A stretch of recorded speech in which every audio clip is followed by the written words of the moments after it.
सदर तेलंगाना जागृति व रुकन खानूसाज कौंसिल BRS कलवा कुंटला कविता ने इंदलोवाई की मशहूर रामा मंदिर का दौरा किया और यहां पूजा की। कविता ने मुकामी अकीदतमंदों से मुलाकात की। बारजा मीडिया से बात करते हुए कविता ने रियासती हुकूमत बिलखुसूस वजीर आला रेवंत रेड्डी को शदीद तनकीद का निशाना बनाया।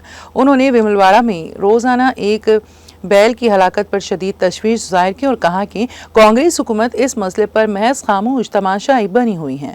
उन्होंने कहा कि अगर मौजूदा हुकूमत को वाकई मंदिरों से अकीदत है तो वजीर आला को फौरी तौर पर इस मसले पर संजीदा कार्रवाई करनी चाहिए। कविता ने हुकूमत पर जोर दिया है कि वो हंगामी इक़दामात के जरिए इन हलाकतों को रोकें।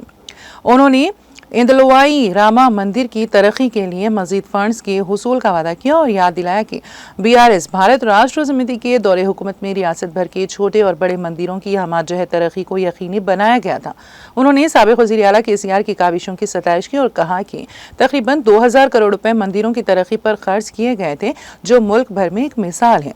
कविता ने कांग्रेस हुकूमत पर वादा खिलाफी का इल्जाम आयद किया और कहा कि इंतखाबात से पहले जो वादे किए गए थे उनमें से एक भी वादा पूरा नहीं किया गया। कांग्रेस कायदीन ने अवाम को झूठे वादे के जरिए गुमराह किया और अब अवाम से नजरें चुरा रहे हैं। सदर तेलंगाना जागृति ने खवातीन के लिए माहाना 2500 रुपए माली इमदाद के वादे की तकमील तक जद्दोजहद जारी रखने का ऐलान किया और कल्याण लक्ष्मी स्कीम के तहत फौरी तौर पर 1 तोला सोना देने का भी मुतालिबा किया। कविता ने वाज़ेह किया कि BRS पार्टी अवामी फलाह, तहजीबी रवायात की तहफ़्फ़ुज़ और मजहबी मुकामात की तरक्की के लिए हमेशा सरगर्म रही है और आइंदा भी अवाम की खिदमत में पेश रहेगी।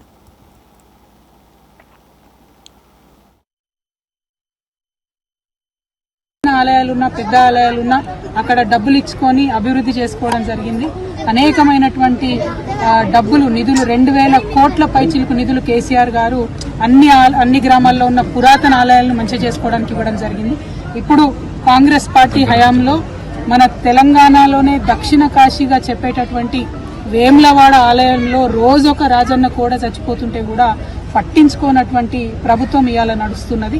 మరి ఆ వైఖరి పోవాలి. తెలంగాణ దేవాలయాల మీద గౌరవం ఉంటే ఖచ్చితంగా ముఖ్యమంత్రి గారు శ్రద్ధ చూపించి ఆపాలి. ఎందుకంటే గత 15 రోజులుగా వరుస పెట్టి వింటున్నాం, రోజు 4-5 కోడలు చచ్చిపోతున్నాయి వేములవాడలో.